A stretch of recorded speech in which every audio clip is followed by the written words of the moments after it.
क्योंकि सूर्या फाउंडेशन में आना एक बहुत बड़ी उपलब्धि है। ये जहां हम आज बैठे हैं, जहां आज हम कुछ सुन पा रहे हैं या सूर्या फाउंडेशन के बारे में जान पा रहे हैं, एक अपने आप में बहुत बड़ी बात है। मेरे लिए तो एक ये मंदिर है, ये एक फाउंडेशन नहीं कहूँगा मैं, एक मेरे लिए मंदिर है। क्योंकि आज मैं यहाँ खड़ा हूँ तो शायद सूर्या फाउंडेशन की देन है कि मैं आज आप लोगों के सामने कुछ बोल पा रहा हूँ। क्योंकि सूर्या फाउंडेशन नहीं होता तो शायद आपके बीच में इधर कोई बात नहीं रख पा रहा होता। हमारे गुरुजी का मार्गदर्शन मुझे सूर्या फाउंडेशन में काफ़ी समय से मिलता आ रहा है, और यहाँ बैठे हमारे साथी हैं, कई वरिष्ठ लोग हैं जिनका आशीर्वाद मुझे हमेशा मिलता आ रहा। सूर्या फाउंडेशन, जेपी साहब जब उनके दिमाग में ये सूर्या फाउंडेशन का एक विचार आया था तो मुझे लगता है कि एक कहते हैं कि ईश्वर कभी कभार आपके दिमाग में कुछ ऐसा डालता है कि जो समाज के कल्याण के लिए होता है, लोगों के कल्याण के लिए होता है। सूर्या फाउंडेशन का विचार जब आदरणीय जेपी साहब के मन में आया था तो शायद किसी ने नहीं सोचा होगा कि सूर्या फाउंडेशन समाज के लिए, देश के लिए और विश्व के लिए एक कल्याणकारी साबित होगा। क्योंकि आज हम सूर्या पुस्तक की बात करते हैं या सूर्या फाउंडेशन की ट्रेनिंग की बात करते हैं, तो वो ट्रेनिंग अपने आप में एक अद्भुत है। आप सुबह उठने से लेकर रात को सोने तक आपको अपने जीवन में किस तरीके से अनुशासन में रह कर के और एक तरीके से मैनेजमेंट के तरीके से देखा जाए तो किस तरीके से आप अपने जीवन को आगे बढ़ा सकते हैं, ये सूर्या फाउंडेशन ने सिखाया है। मुझे याद है कि मैं 2008 में, शायद एक बहुत लंबा गैप था सूर्या फाउंडेशन का, जब आदरणीय मुकेश त्रिपाठी जी और आदरणीय वेद जी, इन लोगों का बैच आया था, और उसके एक लंबे टाइम के बाद एक हमारा बैच आया था 2008 में। तो एक ट्रेनिंग, तब मैं इतना नहीं जानता था क्या होगा, क्योंकि जब मैं भी एक विद्या भारती के स्कूल में, सरस्वती शिशु मंदिर विद्या मंदिर में पढ़ता था। मेरा परिवार पूरा आरएसएस से है, और तब सशक्त भारत नाम की पत्रिका में अभी भी वो ऐड छपता है, और पूरे भारत से बच्चे आते हैं, यहाँ ट्रेनिंग लेते हैं, पर्सनालिटी डेवलपमेंट कैसे करना है, अपने अंदर किस तरीके से मैनेजमेंट, किस तरीके से अनुशासन और जीवन को किस तरीके से चलाना है, वो ट्रेनिंग का बहुत अहम पार्ट होता था। एक छोटी से छोटी चीज़ से लेकर के एक बड़ी से बड़ी चीज़ आपको सिखाई जाती थी। आपका फिजिकल कैसा होना चाहिए, आप सुबह उठते हैं तो कितने बजे उठना चाहिए, उठने के बाद आपको क्या करना है, वो दिनचर्या का एक जो माध्यम होता है वो किस तरीके से अपने जीवन में उतारना है, ये सूर्या फाउंडेशन ने सिखाया है। ये ट्रेनिंग हर, शायद जो यहाँ बैठा होगा जिसने ट्रेनिंग वो ली होगी, वो बहुत अच्छे से जानता होगा कि उसके जीवन में क्या महत्व है। सूर्या फाउंडेशन ने शायद हम जैसे कई लाखों करोड़ों बच्चों को जो दिया है, वो शायद दुनिया में बहुत सारी संस्थाएं हैं सूर्या फाउंडेशन जैसी, लेकिन सूर्या फाउंडेशन ने जो युवाओं के लिए किया है, जो समाज के लिए किया है, वो शायद और कोई भी संस्था नहीं कर सकती है। अपने देश की संस्कृति को कैसे उससे जुड़ना है, उसके देश के लिए किस तरीके से काम करना है, वो सूर्या फाउंडेशन ही सिखा सकता है। सूर्या फाउंडेशन की ट्रेनिंग ही सिखा सकती है आपको कि आपको सामाजिक काम के लिए किस तरीके से करना है, अपना खुद का काम कैसे करना है, लोगों की सहायता कैसे करनी है। ये सूर्या फाउंडेशन ही सिखा सकता है, क्योंकि संस्थाएं बहुत हैं, बहुत सारी सामाजिक क्षेत्र में काम भी कर रही हैं, लेकिन सूर्या फाउंडेशन जैसी संस्था, मुझे लगता है कि ऐसी संस्था कोई भी नहीं होगी जो जिस विचार के साथ, जिस संस्कृति के साथ, जो हमारी मूल संस्कृति है भारत की, उस विचारों पे और उस पर चलना, ये सूर्या फाउंडेशन ही कर सकती है। जेपी साहब के मन में जो विचार आया था वो आज हम जैसे कई युवाओं और कई संस्थानों को शायद एक रोल मॉडल के माध्यम से वो सिखा रहा है कि आपको अगर काम करना चाहिए तो किस तरीके से करना चाहिए। मुझे याद है कि सूर्या फाउंडेशन में जब मैं ट्रेनिंग करने आया था तो हर एक छोटी छोटी सी चीज़ों का एक बहुत अच्छी तरीके से मैनेजमेंट था उसका। आपको उठना है सुबह, सबसे पहले उषा पान करना है, पहले भगवान का ध्यान करना है, फिर उषा पान करके फिर आपको आगे की जो दिनचर्या होती थी, एक्सरसाइज करना, ये सारी चीज़ें, छोटी छोटी चीज़ें जब हम सीख रहे थे वहाँ, तो हमें लग रहा था शायद हम क्या कर रहे हैं ये। लेकिन धीरे धीरे जब सीखने को मिला और हमने अपने जीवन में उतारा, तो यकीन मानिए कि जीवन में ऐसा परिवर्तन आता है कि आप कभी जीवन में पीछे मुड़ के नहीं देखेंगे। मैं दावे के साथ कह सकता हूं कि अगर जिसने भी सूर्या फाउंडेशन की ट्रेनिंग ली है और सीखा है मन लगा के, तो वो जीवन में कभी आगे मुड़ के नहीं देखेगा, पीछे मुड़ के नहीं देखेगा, क्योंकि आपने इतना कुछ सीख लिया होता है। आपके अंदर जो कॉन्फिडेंस आता है, किससे बात कैसे करनी है, किस तरीके से अपनी बात को रखना है। आप अगर किसी अपने, या अभी मैं मंत्री जी के साथ हूँ, तो किस तरीके से उनका मैनेजमेंट रखना है, उनके ऑफिस का मैनेजमेंट कैसे रखना है, ये सूर्या फाउंडेशन सिखाती है। यहाँ से कई ऐसे बच्चे हैं जो अभी काम कर रहे हैं इस क्षेत्र में, और उन बच्चों को शायद कभी कोई प्रॉब्लम नहीं आती हम जैसे बच्चों को, क्योंकि उन्हें पता है कि हमें क्या करना है, हमें कैसे संभालना है इस संस्था को, इस ऑफिस को कैसे देखना है, कैसे काम करना है। वो सूर्या फाउंडेशन में ट्रेनिंग लेने से ही हमने सीखा है। आज झिंझोली में ट्रेनिंग चलती है, लोग, कई युवा अभी पर्सनालिटी डेवलपमेंट कैंप जो शायद मई जून में होते हैं, हमने भी शायद, मैं जब यहाँ सूर्या फाउंडेशन में काम कर रहा था उससे पहले मैंने भी 15 दिन की ट्रेनिंग ली। दूसरों की प्रशंसा कैसे करना, दूसरों को किस तरीके से उसके बारे में, उसके कमियों को सबके सामने बताना है या फिर अकेले में जाके बताना है। ये छोटी छोटी चीज़ें होती हैं जो हमारे जीवन में बहुत काम देती हैं। हम किसी की कमियों को सबके सामने बता देते हैं तो कितना बुरा लगता है, लेकिन अगर हम अकेले में बताते हैं तो वो शायद बुरा भी नहीं मानता है और उस चीज़ को सीख भी लेता है। ये कहाँ से सीखा हमें नहीं था मालूम, लेकिन हमने यहाँ सीखा। आज जब ऐसा कोई करता है तो हम उसको बताते हैं भाई ऐसा किया करो, तो वो उस चीज़ को फॉलो करता है और वो विचार भी करता है कि इसने जो बात बताई है वो सच में बहुत सही बात बताई है।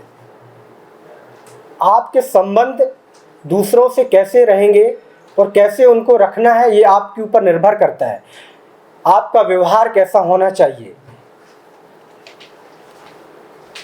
दूसरों के लिए आप किस तरीके से एक रोल मॉडल की तरह साबित हो सकते हैं, ये आप सूर्या फाउंडेशन में ट्रेनिंग जब लेके जाते हैं तब आप दूसरों को सिखा सकते हैं कि आप किस तरीके से जीवन शैली को अपनाते हैं।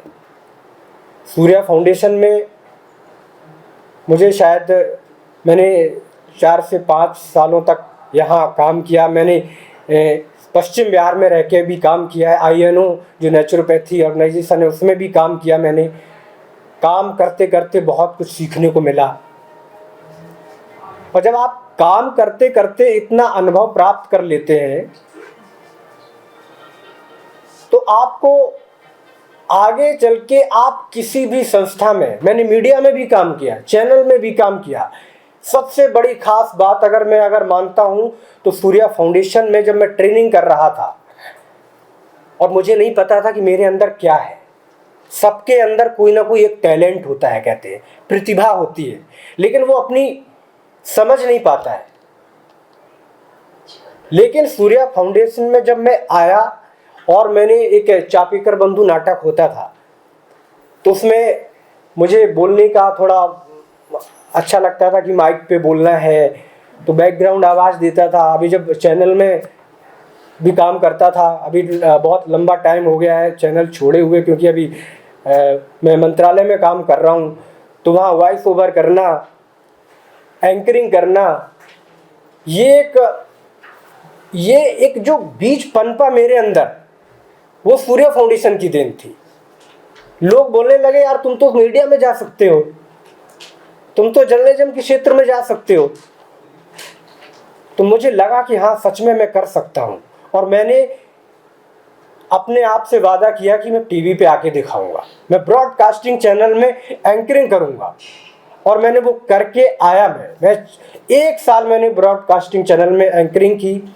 जो मैंने सोचा था मैंने वो करके, ये वही कर सकता है जिसने सूर्या फाउंडेशन की ट्रेनिंग ली है, जो सीखा है। और इसके बाद मैंने आदरणीय नितिन गडकरी जी के साथ मैंने ज्वाइन किया, और वहाँ मैं मीडिया का काम भी देखता हूँ। लेकिन आज भी वो बीज जो मीडिया का है कि मैं एंकरिंग करूँ, मुझे बोलना है, मुझे वॉइस ओवर करना है, मुझे स्क्रिप्ट पे काम करना है, तो वो आज भी होता रहता है। लेकिन समय का इतना अभाव रहता है कि कुछ ना कुछ आर्टिकल लिखने लगता हूँ जब समय रहता है। तो वो चीज़ मैं बहुत धन्यवाद सूर्या फाउंडेशन का करना चाहूँगा कि वो चीज़ मुझे जो मिली है, वो जो मैंने अपनी प्रतिभा को पहचाना है, वो सूर्या फाउंडेशन की देन है। और मैं यही कहना चाहता हूँ कि सूर्या फाउंडेशन में शायद अगर किसी को भी मौका मिले तो सच में ट्रेनिंग करिए, उधर की परिवेश को जानिए। और मुझे लगता है यहाँ कई लोग होंगे जो लोग वहाँ गए होंगे ट्रेनिंग सेंटर में, जिन्होंने ट्रेनिंग ली होगी, 2 दिन 3 दिन 4 दिन वहाँ काम किया होगा, अपने ऊपर काम किया होगा। तो ये बहुत बड़ी उपलब्धि है सूर्या फाउंडेशन की, जो ट्रेनिंग के क्षेत्र में और समाज के क्षेत्र में काम कर रहा है। बहुत बहुत धन्यवाद आप सभी का, और सूर्या फाउंडेशन का बहुत बहुत धन्यवाद जो मुझे यहाँ बुलाया और मुझे अपना विचार रखने का मौका दिया। धन्यवाद। ये बहुत अच्छा ये संस्था जो है ये काम कर रही है, सूर्या भारती सूर्या फाउंडेशन के अंदर। मैंने अभी देखा और मैंने कल पढ़ा भी था, जो बुक्स मुझसे शेयर करी गई मैंने उनको पूरा देखा।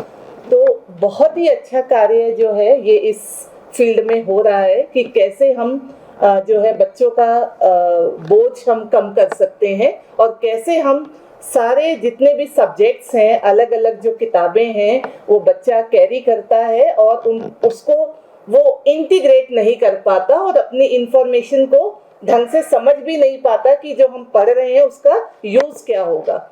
तो मुझे ये लगता है कि सूर्या फाउंडेशन, सूर्या भारती ऑर्गेनाइजेशन की तरफ से ये बहुत अच्छा प्रयास है, और इनफैक्ट बहुत सालों से चलता आ रहा है। मुझे लगता है कि ये नेशनल एजुकेशन पॉलिसी जो 2020 आई है उसके साथ बिल्कुल हूबहू मैच होता है, कि जो पॉलिसी बोल रही है मल्टी डिसिप्लिनरी की बात ये पॉलिसी कर रही है कि मल्टी डिसिप्लिनरी एजुकेशन होनी चाहिए। पॉलिसी बोल रही है होलिस्टिक डेवलपमेंट होना चाहिए। पॉलिसी बोल रही है कि जो सिस्टम है वो हमारा 5+3+3+4 हो। अब सेकेंडरी और सीनियर सेकेंडरी को भी अलग अलग नहीं जो है, हम 9th और 10th को बोलते थे सेकेंडरी एजुकेशन, और 11th और 12th को बोलते थे सीनियर सेकेंडरी। अब ये पॉलिसी बोल रही है कि नहीं, ऐसा कुछ नहीं है, सीनियर और सीनियर सेकेंडरी नहीं है, 9th से 12th तक सारा ही सेकेंडरी है। प्री प्राइमरी एजुकेशन जिसको हम कभी ज़्यादा सोचते ही नहीं थे, बिल्कुल भी हमारा फोकस ही नहीं था प्री प्राइमरी को।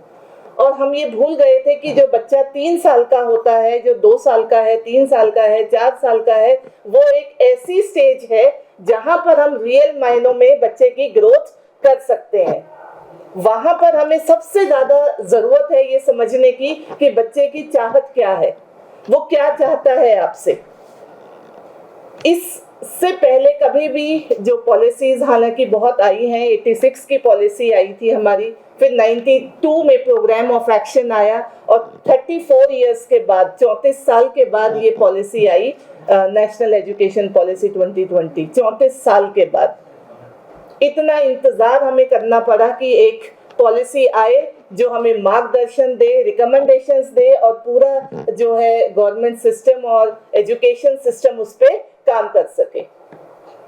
बहुत अच्छी अच्छी बातें ये पॉलिसी ने बताई हैं कि हम किस तरीके से, जो आज का जो फोकस है मेरा वो इंटीग्रेशन पे है, बट बहुत सारी रिकमेंडेशंस हैं नेशनल एजुकेशन पॉलिसी की जो बहुत ही अच्छी हैं। और ऐसा भी नहीं है कि पॉलिसी में सब कुछ नया है, कुछ चीजें रिपीट भी हो रही हैं और कुछ चीजें बहुत अच्छी भी आई हैं। जैसे मल्टीडिसिप्लिनरी की बात बहुत पहले नहीं इतनी फोकस करी गई थी जो इस पॉलिसी में करी गई है, और जिसकी सबसे ज्यादा जरूरत है आज के टाइम में, क्योंकि हम बहुत भटक गए हैं। हम, जब मैं कह रही हूँ तो मैं भी उसी का पार्ट हूँ, टीचर्स। हमारा सिर्फ ऑब्जेक्टिव इतना ही रह गया है कि क्लास में जाएं और जो हमारी बुक में लिखा है उसको हम बच्चे को बता दें और बच्चा समझ जाए, और हम ये एक्सपेक्ट भी करते हैं कि वो नंबर ले ले। ये नंबर सिस्टम से हमें बाहर सोचने की जरूरत है। जो हम असेसमेंट की बात कर रहे हैं, मेजरमेंट की बात कर रहे हैं, असेसमेंट की बात कर रहे हैं, हमें लगता है कि वो सिस्टम में चेंज लाने की जरूरत है कि असेसमेंट हमारा सिर्फ एग्जाम लेकर के ना हो, वो भी कंटिन्यूटी में होना चाहिए। सीबीएस जो है चॉइस बेस्ड क्रेडिट सिस्टम आया, लेकिन हम रियल मायनों में यही नहीं समझ पाए कि चॉइस बेस्ड चॉइस सिस्टम क्या है। हमने रिपोर्ट कार्ड बना लिया, उसमें बोल दिया कि हाँ करिकुलर एक्टिविटीज ये हैं, को करिकुलर एक्टिविटीज ये हैं। पहले तो हम ये सुनते थे कि ये एकेडमिक है और ये नॉन एकेडमिक है, जिसको हमने बोला था एक्स्ट्रा करिकुलर एक्टिविटीज। तो उस पर भी आपत्ति हुई कि एक्स्ट्रा जिसकी टर्मिनोलॉजी में हम एक्स्ट्रा वर्ड यूज कर रहे हैं वो अपने आप में ही प्रॉब्लमेटिक है, क्योंकि दिमाग से तो हम वही सोच रहे हैं ना कि ये तो एक्स्ट्रा चीज है। फिर हमने सोचा कि नहीं, ये एक्स्ट्रा वर्ड को हटाना चाहिए, हमें बोलना चाहिए को करिकुलर एक्टिविटीज। फिर हमने करिकुलर और को करिकुलर एक्टिविटीज बोलना शुरू कर दिया। तब भी डिफरेंशिएशन तो आ ही गया कि ये करिकुलर है और ये को करिकुलर है। इंटीग्रेशन की बात तो वहां पर भी नहीं करी हमने। अब लेटेस्ट जो है, अब हम सब कुछ करिकुलर एक्टिविटीज के नाम से बोलने लगे हैं, बट कितने लोगों को ये अवेयरनेस है कि हम को करिकुलर वर्ड को अलग से ना बोलें। पॉलिसी बोल रही है सब कुछ करिकुलर है, क्योंकि पॉलिसी कह रही है कि होलिस्टिक डेवलपमेंट होना चाहिए।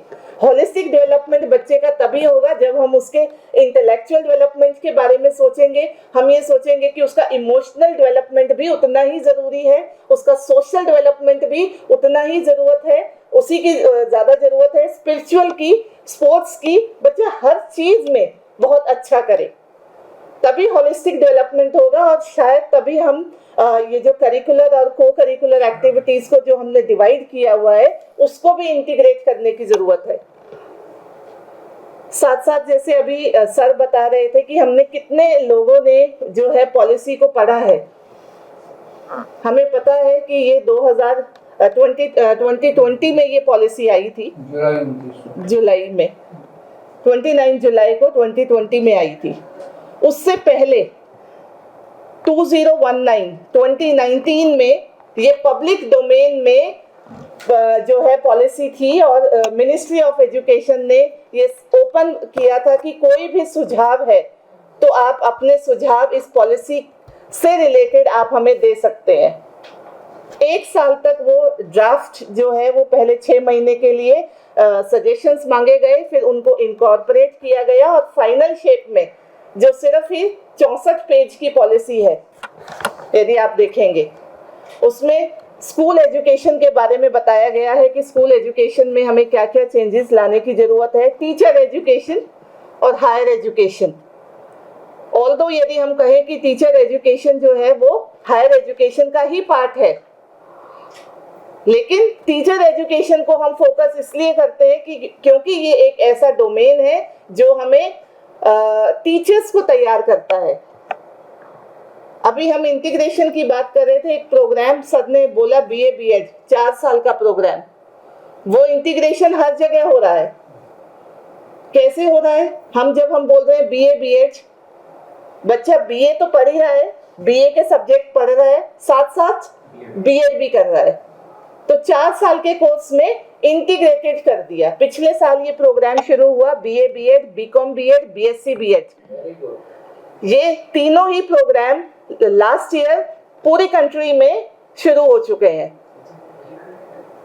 और ये सिर्फ जो एनसीटीई है, हमारी national council teacher education, NCT जो हमारी एपेक्स बॉडी है टीचर एजुकेशन की, उनका एक पोर्टल है, जो वो पोर्टल उन्होंने ओपन किया था last year only for the पहले सेंट्रल यूनिवर्सिटीज और फिर स्टेट यूनिवर्सिटीज और कुछ प्रीमियम इंस्टीट्यूट्स जैसे कि हमारे आईआईटीज हैं और आईआईएम्स हैं या आरआईज हैं, रीजनल कॉलेजेस हैं। सिर्फ वहीं पर ही ये प्रोग्राम चलेगा और आने वाले टाइम में मुझे लगता है ये प्रोग्राम और भी ज़्यादा डिमांड में आएगा जब ये कॉलेजेस को भी मिलना शुरू हो जाएगा। मैंने अभी 7 महीने दिल्ली यूनिवर्सिटी में काम किया, सीआई, पता नहीं आप लोगों ने सुना है कि सेंट्रल इंस्टीट्यूट ऑफ एजुकेशन एक बहुत ही प्रीमियम इंस्टीट्यूट है टीचर एजुकेशन का। मुझे वहाँ मौका मिला, 7 महीने मैंने वहाँ काम किया। वहाँ मेरी बातचीत हुई दिल्ली यूनिवर्सिटी के ही 2 कॉलेजेस हैं, माता सुंदरी कॉलेज और एसपीएम कॉलेज, जहाँ पर जो है BA BEd program already last year start हो गया है और इस साल सीआई में भी आ गया है, लेडी इरविन में भी आ गया है और अभी जिस यूनिवर्सिटी में मैं काम कर रही हूँ, गुरु गोविंद सिंह इंद्रप्रस्थ यूनिवर्सिटी, वहाँ पर भी बीए बीएड प्रोग्राम शुरू हो गया है। आजकल काउंसलिंग चल रही है द्वारका में, मेन कैंपस में। अभी कॉलेजेस, प्राइवेट कॉलेजेस को ये प्रोग्राम नहीं दिया गया है। 50 यूनिवर्सिटीज का बैच जो है ना, हाँ, 26 में आ रहा है। 26 में आ रहा है। तो उसके बाद पीएचडी आप डायरेक्टली कर सकते हैं 4 सालों के बाद, प्रोविजन वो ग्रेजुएशन के बाद जो एनईपी में एनरोल किया। एक्चुअली उसमें भी अभी थोड़ा सा ग्रे एरिया है वो, इन द सेंस कि पीजी कोर्स जो हमारा 1 साल का होगा एमएड का, जिसपे एनसीटी अभी काम कर रही है, क्योंकि पीएचडी करने के लिए मास्टर्स बहुत ज़रूरी है। और हमारे टीचर एजुकेशन में पहले क्या था, पहले आप 3 साल का बीए करिए, फिर 2 साल की बीएड करिए, 5 साल हो गए, उसके बाद 2 साल की पीजी करिए, 7 साल, फिर आप पीएचडी कर सकते हो। अभी तक ये चल रहा है, एट प्रेजेंट भी यही है। आने वाले टाइम में जो सरकार सोच रही है कि जो बीए बीएड में 1 साल बच गया, क्योंकि जहाँ 5 साल लग रहे थे वहाँ अब ये 4 साल का कोर्स हो गया है, तो 1 साल का पीजी भी बीच में हो, जिसमें बच्चे को रिसर्च करना सिखाया जाए।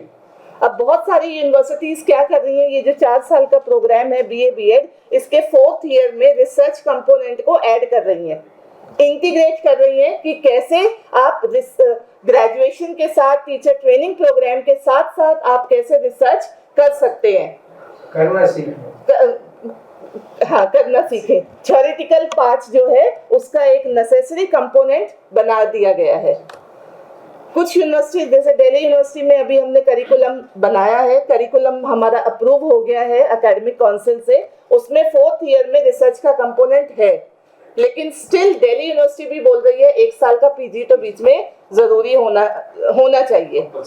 अदरवाइज तो फिर पीएचडी की जो क्वालिटी की हम बात कर रहे हैं, क्वालिटी एजुकेशन जो हमारी एनईपी भी बोल रही है, तो वो क्वालिटी एजुकेशन में मुझे लगता है कहीं ना कहीं हम फिर कॉम्प्रोमाइज करेंगे, क्योंकि वो अभी बीए बीएड में बच्चा क्या है, 12th करके ही तो आया है, उसका अभी उतना जो है माइंड भी, या जो उसका माइंड है वो उतना क्लियर नहीं है कि उससे आगे क्या करना है। वो बहुत कुछ पढ़ते पढ़ते भी सीखेगा कि एक्चुअली में उसका इंटरेस्ट क्या है।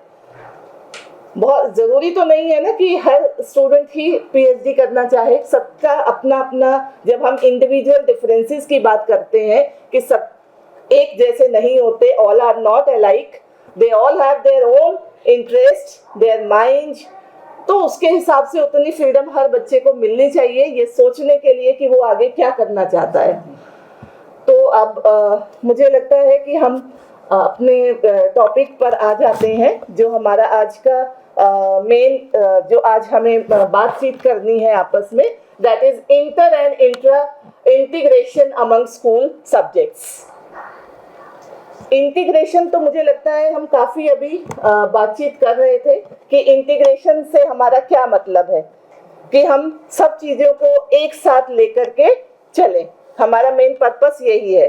लेकिन जब उसके साथ इंटर और इंट्रा वर्ड यूज करेंगे हम, तो उससे हमारा क्या मतलब है वो हम डिस्कस करेंगे। उससे पहले मैं थोड़ा सा आपको एनईपी के बारे में बताना चाहूँगी, और ये इसमें बहुत ही इम्पॉर्टेंट वर्ड्स हैं जो मैंने कुछ बोल्ड भी किए हैं कि एनईपी एनविजन्स अ मैसिव ट्रांसफॉर्मेशन। ये जो मैसिव ट्रांसफॉर्मेशन है ये क्या हो रहा है कि बड़े लेवल पर ट्रांसफॉर्म करना, चेंज लेकर के आना इन एजुकेशन थ्रू। कैसे वो आएगा? An education system rooted in Indian ethos, कि हमारी एजुकेशन सिस्टम, हमारी जो भारतीय परंपरा है, जो हमारे इथोस रहे हैं, जो हमारा वैल्यू सिस्टम रहा है।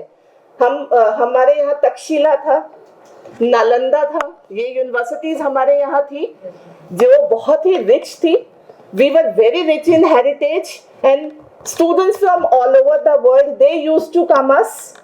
दूसरे देशों से लोग आते थे हमारे यहाँ पर शिक्षा लेने के लिए, और उनका क्या हुआ हम सबको पता है। कितने महीनों तक वो लाइब्रेरीज हमारी जलती रही थी। तो आज पॉलिसी ये बोलती है कि हमारा एजुकेशन सिस्टम कैसा होना चाहिए जो हमारे इंडियन वैल्यूज, इंडियन इथोस में उसकी रूट हो, that contributes directly to transforming India. जो हम इंडिया को हम जो ट्रांसफॉर्म करें, हम बोले भारत विश्व गुरु, हमारा जो है हमारा मेन फोकस ये है कि भारत विश्व गुरु फिर से बने।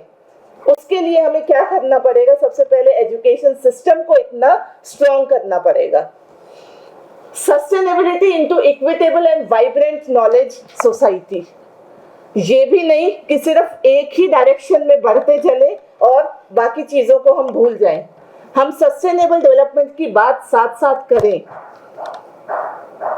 एक चीज में बढ़ने का मतलब नहीं है कि पीछे और जो चीजें हैं उनको हम कहीं पीछे छोड़ दें।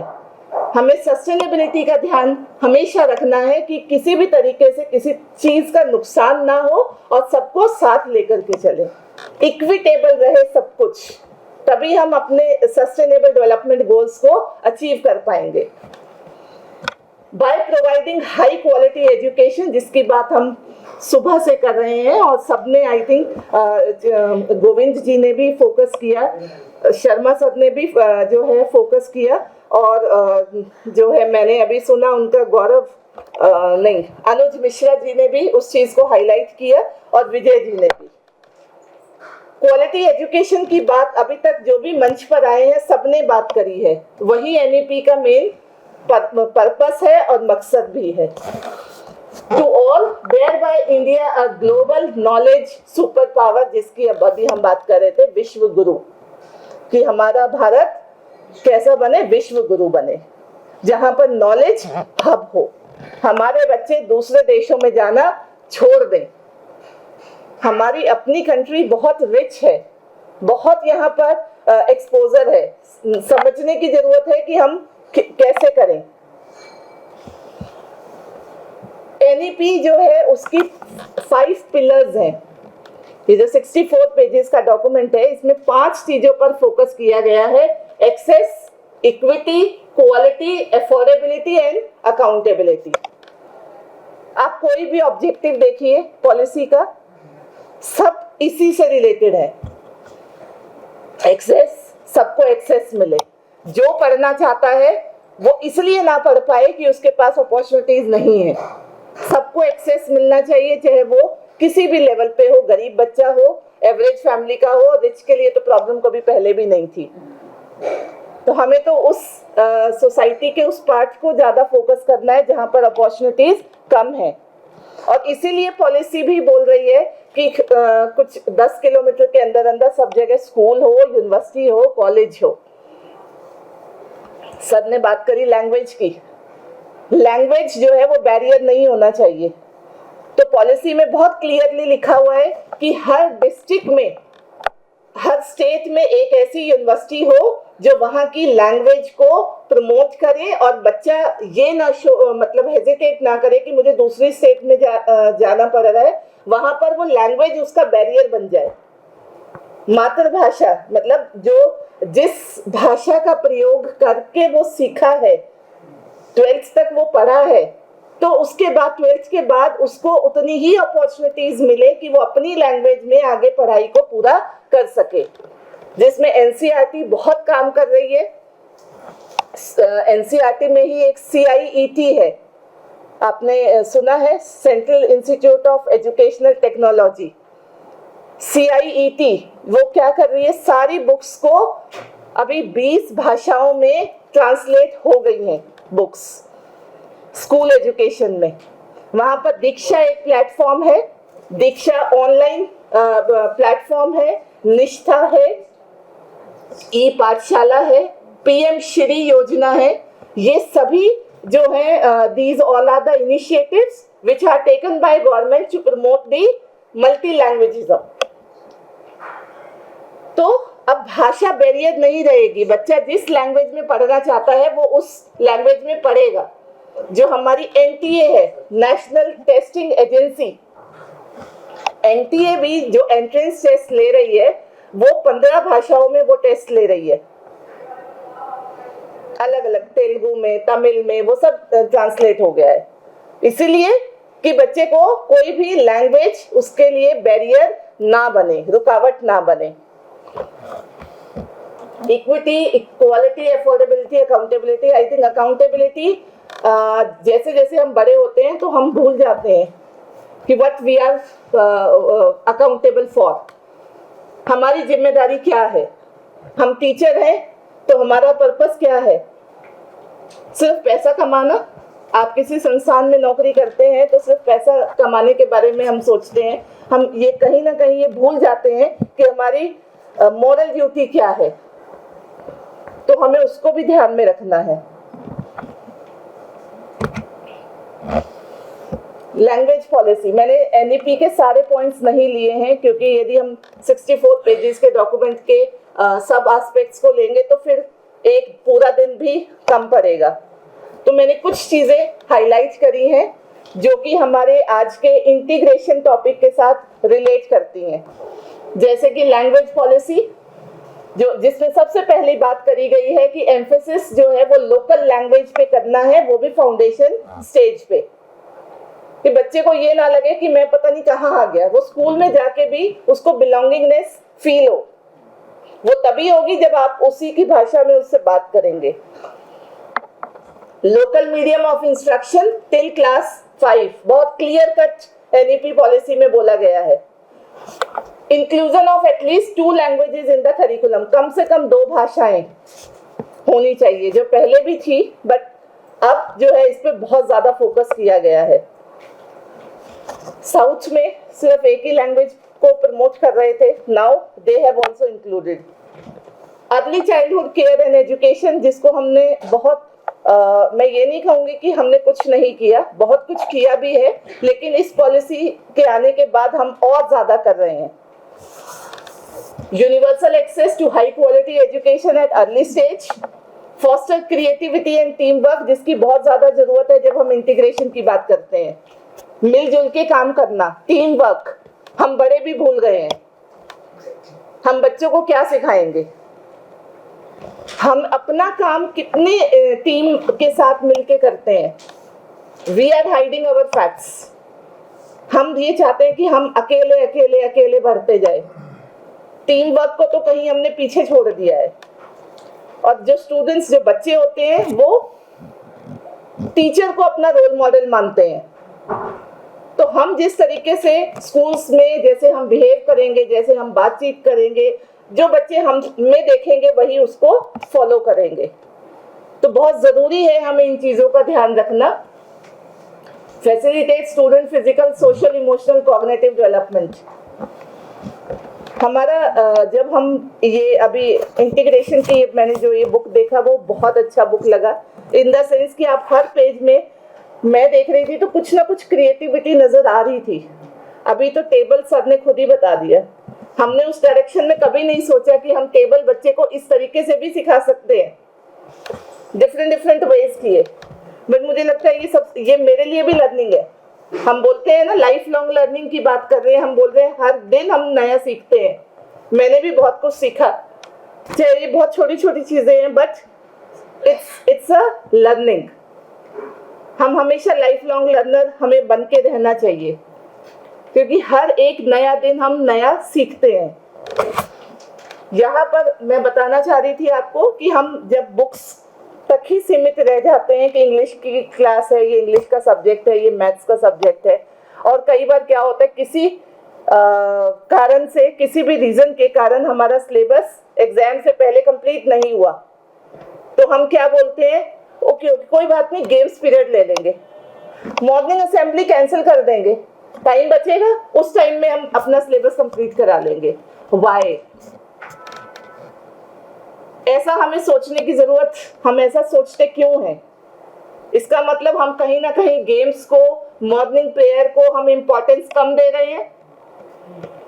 और फिर आप बात करते हो होलिस्टिक डेवलपमेंट की, तो हम कहीं ना कहीं खुद ही कॉन्ट्राडिक्ट कर देते हैं चीजों को, जो जाने अनजाने में वो एक मैसेज चला जाता है। स्कूल स्ट्रक्चर तो हमने अभी बात कर ही लिया कि 5+3+3+4 का हो गया है। प्री प्राइमरी एजुकेशन जो अभी तक हमारा फॉर्मल सिस्टम नहीं था, उसको अब हमने फॉर्मल में ले लिया है। और मल्टीडिसिप्लिनरी और होलिस्टिक डेवलपमेंट जो आज का हमारा फोकस है कि एक्सपीरियंशियल लर्निंग क्लासरूम्स में होनी चाहिए। सर ने कंस्ट्रक्टिविज्म वर्ड यूज किया। पॉलिसी में देखिएगा, आप जब उसको गूगल करेंगे ना और पॉलिसी को ओपन करेंगे तो ऊपर एक कमांड होती है Ctrl+F, फाइंड करिए एक्सपीरियंशियल। You will find कि how many times the experiential word is used in national education policy। Bar bar policy बोल रही है कि बच्चे को एक्सपीरियंस दीजिए, बच्चे को एक्सपोजर दीजिए, बच्चा खुद सीखेगा, उसको प्ले वे एक्टिविटीज में उसको इन्वॉल्व करिए। उसको ये मत बताओ कि 2+3 5 होता है, कभी मत बताओ, उसको एक्सपीरियंसेस दीजिए आप। वही फोकस है एक्सपीरियंशियल लर्निंग का। Integration of subject knowledge across teams. हम इंग्लिश उसको बच्चे को पढ़ाते हैं, कोई चैप्टर रीड करते हैं या पोइम्स को रीड करते हैं, हम उसी के मीनिंग तक ही रह जाते हैं। हम बताते हैं कि इस पोइम की इंटरप्रिटेशन क्या है, इस पोइम में आपने क्या देखा, बट हम ये भूल जाते हैं कि उस इंग्लिश पोइम को पढ़ाते हुए हम उसको दूसरे सब्जेक्ट्स के साथ भी रिलेट कर सकते हैं।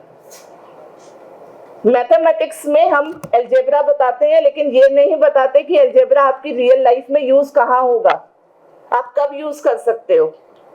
ट्रिग्नोमेट्री जो बच्चे डरते हैं 9th क्लास में, साइन कोसेक थीटा, मैं भी डरती थी सर, मैं खुद भी डरती थी, मुझे समझ में नहीं आता था। बहुत बाद में मुझे समझ में आने लगा कि ये क्या है, इसके फार्मूलाज इतने थे, इजी वेज भी पता लगे बाद में। क्यों? शायद हम जिन टीचर से पढ़े थे उन्होंने हमें उतने इजी तरीके से नहीं बताया, हमें गलती उनकी है। तो आज हम टीचर हैं, हम ये गलती दोबारा ना करें। हम कम से कम ये बताएं कि क्लासरूम में जो भी हम डिस्कस कर रहे हैं वो कैसे दूसरे सब्जेक्ट्स के साथ या हमारी रियल लाइफ के साथ जुड़ी हुई हैं चीजें। Emphasis on concept clarity rather than rote memory.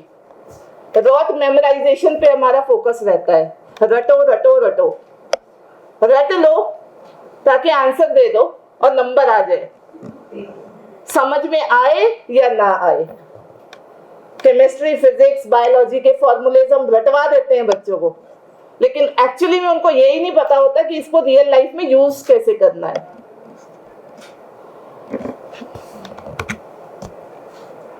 उसी के लिए इंटर इंटीग्रेशन और इंट्रा इंटीग्रेशन हमें समझने की जरूरत है कि क्यों ये जरूरी है, why it is necessary।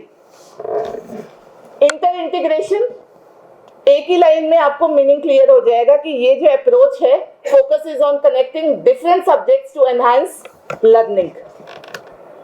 ये डिफरेंट सब्जेक्ट्स क्या है, पहले मैं बहुत ही आपको इजी लैंग्वेज में बताती हूँ। इंटर जब हम बोलते हैं, इंटर मतलब जैसे हम मैथमेटिक्स पढ़ते हैं तो उसको आप कैसे हिंदी, इंग्लिश, सोशल साइंसेस के साथ आप रिलेट करके पढ़ा सकते हैं।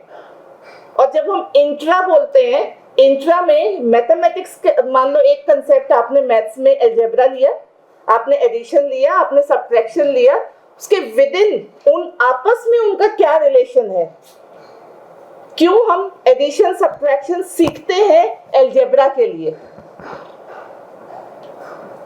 वो विद इन एक सब्जेक्ट के अंदर कैसे वो जुड़ा हुआ है और इंटर दूसरे सब्जेक्ट्स के साथ वो कैसे जुड़ा हुआ है।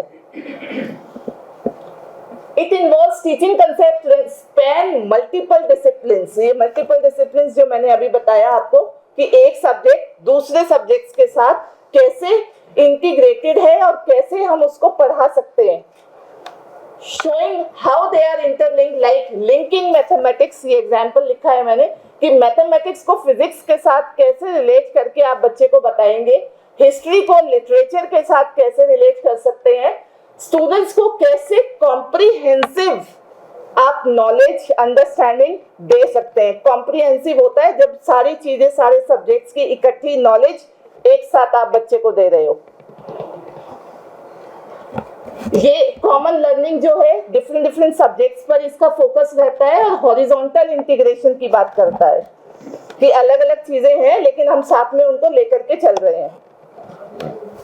एक एग्जाम्पल मैंने लिखा है यहाँ पर, कोई प्रोजेक्ट है आप बच्चे को देते हो, एनवायरमेंटल सस्टेनेबिलिटी से रिलेटेड है, उसमें आप ये बता सकते हो कैसे साइंस भी इन्वॉल्व है, क्योंकि इकोसिस्टम की बात करेंगे आप, ज्योग्राफी की बात करेंगे तो आप ग्लोबल क्लाइमेटिक रीजंस की बात करेंगे, वो भी उसी का पार्ट हो जाएगा।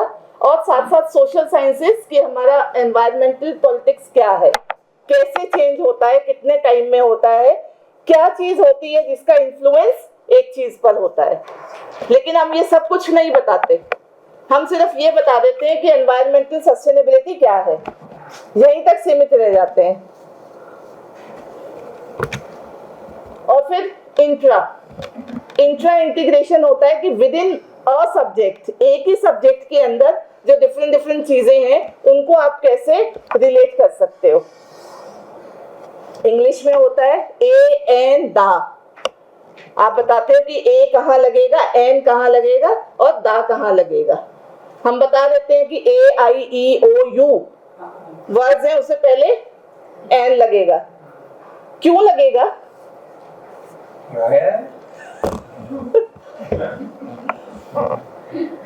दा ही क्यों लगेगा, क्यों नहीं ए लग सकता? और ये जो कंडीशंस होती हैं कि क्यों, व्हाई, ये हम बता नहीं पाते बच्चों को,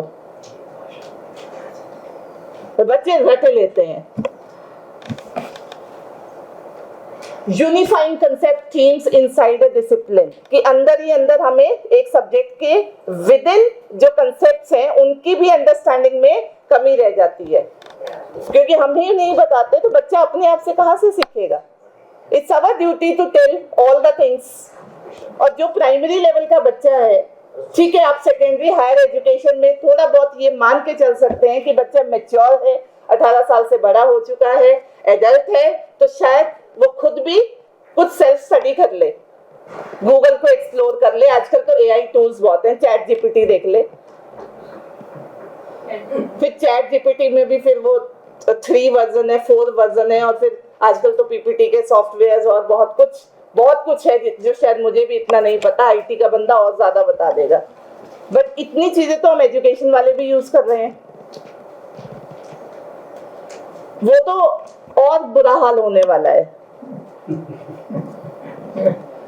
हम फोन से मेल भेजते हैं तो वो ऑटो करेक्ट हो जाते हैं, वर्ड्स ऑटो करेक्ट हो जाते हैं, वो हाईलाइट हो जाते हैं, हम करेक्ट कर देते हैं। उसमें तो और ज्यादा बुरा हाल है। उससे क्या है कि बच्चा स्पेलिंग याद करना भूल गया है। यू हो गया। वाई ओ यू तो होता ही नहीं, वो सिंपल यू लिख देते हैं, यू। तो ऐसी बहुत छोटी छोटी चीजें हैं। टेक्नोलॉजी ठीक है, अपने आप में उसके बहुत फायदे भी हैं, लेकिन नुकसान भी बहुत है। रॉबर्ट्स तो टीचर बन गए हैं, पढ़ा रहे हैं ना, केरला में पढ़ा रहे हैं, इधर बैंगलोर में तो सबसे पहला रॉबर्ट्स था जिसने क्लास में पढ़ाना शुरू कर दिया है। और असिस्टेंट तो बहुत ही हो गए हैं कि आप बोल रहे हो लेकिन मेरे साथ मेरा असिस्टेंट रोबोट है क्लास में, जिसको जो मैं बोल रही हूँ वो कर रहा है। हाँ, उस ऐसी हम जो है ये सब चीजें एडवांसमेंट तो हो रही हैं। मंदिरों में आरतियां भी करने लगे एग्जैक्टली। तो क्या वो हमारे दिल तक पहुंच पाएंगे? चौपट कर दिया, नहीं करोगे। तो क्या वो हमारी इमोशंस को समझ पाएंगे रोबोट्स? अभी तो फिल्में भी बनने लग गई हैं, पता नहीं कितने, एक वो भी आई थी लास्ट ईयर रॉबर्ट वाली पिक्चर, आपने देखी है कि नहीं पता, मुझे नहीं पता, कृति सेनन ने उसमें दिखाई है। उसमें क्या दिखाया है, मतलब what the message the producer want to show to the public, कि आप रॉबर्ट से ही प्यार करने लग गए जिसमें इमोशंस नहीं है, फीलिंग्स नहीं है, आपने टेक्नोलॉजी से एक रॉबर्ट बना दिया। तो हम हॉलिस्टिक डेवलपमेंट की बात कर रहे हैं, कैसे होगा हॉलिस्टिक डेवलपमेंट? ये भी तो होलिस्टिक रोबोट्स का जरूर हो रहा है। रोबोट्स का जरूर हो रहा है, क्योंकि हम अपनी फीलिंग्स और वो सब कुछ उसमें डाल तो रहे हैं, लेकिन हम कितने ऑनेस्ट हैं? It's a big question mark on us. Social science, हम सब सोशल साइंसेस के ही हैं मेजॉरिटी मुझे लगता है, तो सोशल साइंसेस की रिसर्च की तो जनरलाइजेशंस भी नहीं है। क्यों नहीं है? बिकॉज सोशल साइंसेस की रिसर्च का जो सैंपल है वो ह्यूमन बीइंग्स है। ह्यूमन बीइंग्स खुद ही ट्रस्टवर्दी नहीं है, जो हम बोलते हैं वो हम होते नहीं है, जो हम दिखते हैं हम वैसे हैं ही नहीं। हमें ये पता लग जाए कि कोई हमें ऑब्जर्व कर रहा है, हमारा बिहेवियर भी चेंज हो जाता है। और कितनी सच्चाई से हम किसी के क्वेश्चंस को आंसर करते हैं हमें भी नहीं पता, कितनी झूठ मसाला मिर्च मसाला हम लगा देते हैं, और वही हमारा सैंपल बनता है जिसके बेसिस पे डेटा कलेक्ट हो रहा है। और वो तो डेटा कलेक्ट हो गया, उसकी फाइंडिंग्स आएंगी, कंक्लूजन्स आएंगे, इम्प्लीकेशंस आएंगे, तो जनरलाइजेशंस कैसे होंगी? ये तो खुद रिसर्च भी बोल रही है कि हमारी जो जनरलाइजेशंस होती हैं वो साइंसेस की ज्यादा होती हैं। क्यों? क्योंकि they have the logics. If they are saying 1 and if they are saying 0, that has a mean. उसके मीनिंग है, उसकी बातों में वजन है, वो बता सकते हैं कि हम क्यों ऐसा कह रहे हैं, वो प्रूव कर सकते हैं। हम सोशल साइंसेस वाले हम प्रूव ही नहीं कर सकते, क्योंकि ह्यूमन बीइंग्स को समझना बहुत मुश्किल है, very subjective in nature, objectivity तो है ही नहीं।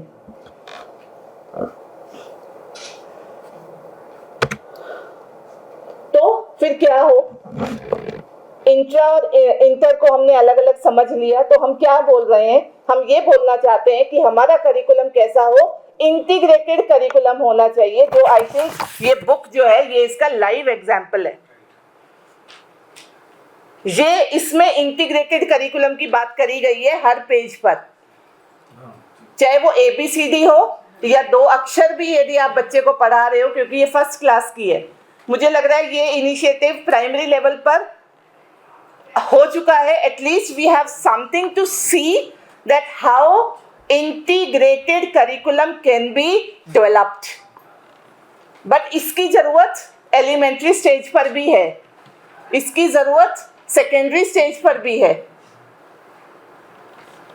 बहुत बड़ा चैलेंज जरूर है, बहुत बड़ा चैलेंज है कि कैसे करेंगे, लेकिन जब प्राइमरी में इनिशिएटिव लिया जा सकता है तो आगे भी लिया जा सकता है।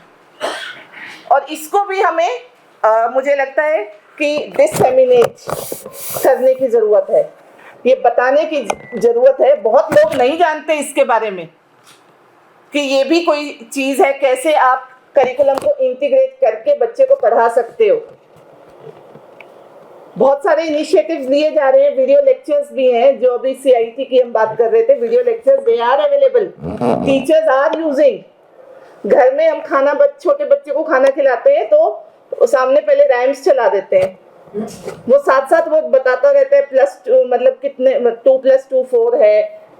चीजें हो रही हैं, ऐसा नहीं है, लेकिन उसको बहुत ज्यादा यूज करने की जरूरत है। वो हम देखने को कहाँ मिल रहा है, सिर्फ दिल्ली जैसे मेट्रोपॉलिटन सिटीज में, बाकी रूरल एरियाज में तो वो चीज नहीं है ना। जहाँ पे सबसे ज्यादा जरूरत है वहां तक कैसे पहुंचाएं, वहां पर ये हम कम से कम ये पहुंचाएं।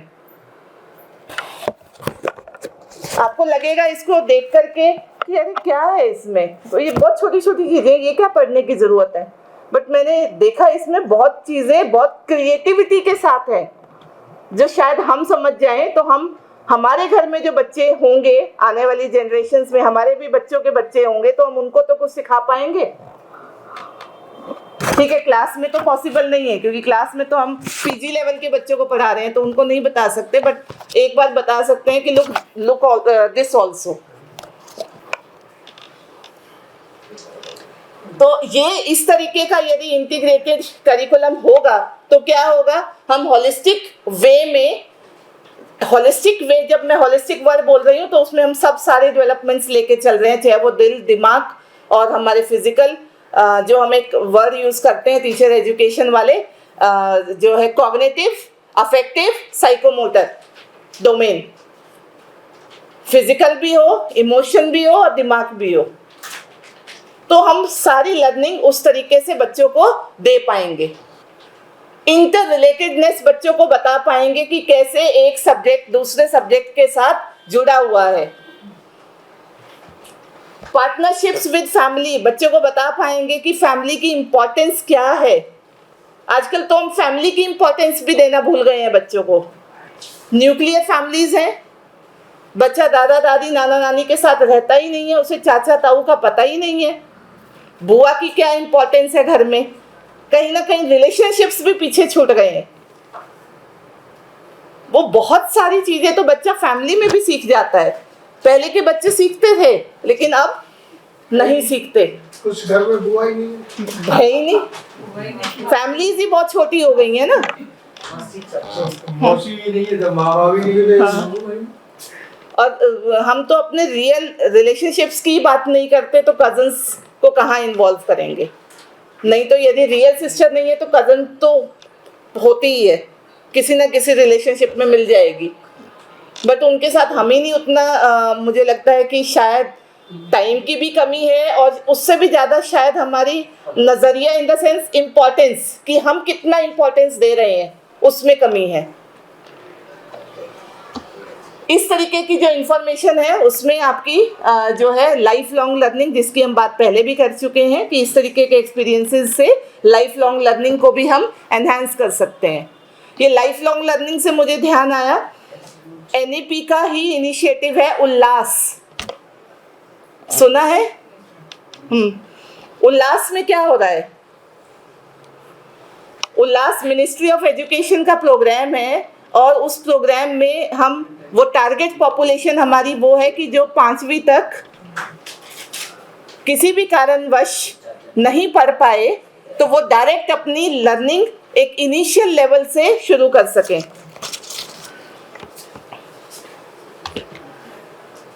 कैरेक्टरिस्टिक्स की बात हम ऑलरेडी पहले ही कर चुके हैं कि कैसे जो है हमें एटीट्यूड, स्किल और नॉलेज को एनहांस करने की ज़रूरत है, कौन कौन सी एक्टिविटीज़ हम बच्चों को करा सकते हैं। क्रिटिकल थिंकिंग और क्रिएटिव थिंकिंग के लिए मुझे लगता है ये जो अभी तक हम डिस्कस कर रहे थे, ये सब इनकॉर्पोरेट करने की ज़रूरत है। पीयर टीचिंग, सेल्फ असेसमेंट, हम पढ़ा के खुद अपना भी सेल्फ असेसमेंट करें। जब टीचर आपके सामने खड़ा होता है, जैसे मैं टीचर हूँ, मुझे ये पता लग जाता है कि मैंने आज क्लास ली है, कितने स्टूडेंट्स ने इंटरेस्टिंग मतलब उन्होंने सुना है। यदि वो हाँ ना भी नहीं बोल रहे हैं तब भी गर्दन से, उनकी नोडिंग से, उनके एक्सप्रेशन से, स्टिमुलस वेरिएशन जिसको हम स्किल को बोलते हैं, उनके हाव भाव से हमें पता लग जाता है कि मेरी क्लास कितनी इंटरेस्टिंग आज रही है। जब हम डिसिप्लिनरी इंटीग्रेटेड करिकुलम की बात करते हैं तो हम बोलते हैं कि उसमें कॉम्बिनेशन ऑफ सब्जेक्ट्स, जो हम बात कर रहे थे, बहुत सारे सब्जेक्ट एक साथ लेके चलते हैं। प्रोजेक्ट्स बच्चों को ज़्यादा से ज़्यादा देते हैं ताकि बच्चा टीम वर्क में उसको कंप्लीट करे और टीम वर्क में भी बहुत सारी चीज़ों को वो सीख जाए। रिलेशनशिप्स क्या है कंसेप्ट्स के बीच में, और फ्लेक्सिबल शेड्यूल और फ्लेक्सिबल ग्रुपिंग्स। मुझे लगता है कि टाइम कम है तो शायद मैं इनको बहुत डिटेल में ना बता पाऊँ, बट यदि हमें ऐसा करना है तो हमें क्या करना पड़ेगा? सबसे पहले एक्टिविटी बेस्ड हमें एजुकेशन को बनाना पड़ेगा। कोऑपरेटिव लर्निंग जो टीम वर्क के थ्रू होगी, और मल्टी स्टेज ग्रुपिंग। ये ग्रुपिंग भी हमें ये ज़रूरत है कि फर्स्ट क्लास का बच्चा सेकंड क्लास के साथ हमें उसको एक्सपोजर देना चाहिए कि कुछ वो बड़ों से भी सीख जाए। जो ग्रुपिंग करते हैं वो हम जनरली कई बार सेम ग्रुप में कर देते हैं। वो ग्रुपिंग भी, जैसे अब ये हमारा जो आज का प्रोग्राम है, यहाँ पर भी क्या है, हर स्टेज के जो लोग हैं बैठे हैं, तो कई बार हम सीनियर और जूनियर से भी बहुत कुछ सीख लेते हैं।